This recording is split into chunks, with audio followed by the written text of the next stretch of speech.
Hello, beautiful souls. It's Ron Broussard, aka Mr. Stretch Yourself. And your hardest relationship isn't with the person that did the most to you. It's with you.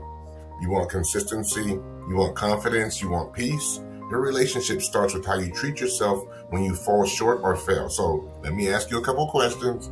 When you fall short or fail, how do you treat yourself? How do you talk to yourself? Do you punish yourself or do you recommit? February reminds and reveals the truth about your relationship with you. Self-love says, I stay committed and I don't leave when it gets uncomfortable.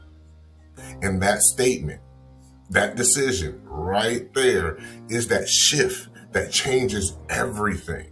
So if you've given up before, or if you've quietly resigned to the norm, this time choose differently. Just recommit. Choose you. And don't be so hard on yourself.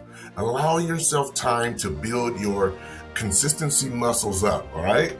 And if you need someone to walk with you on that journey, come build that relationship inside Project Self-Love.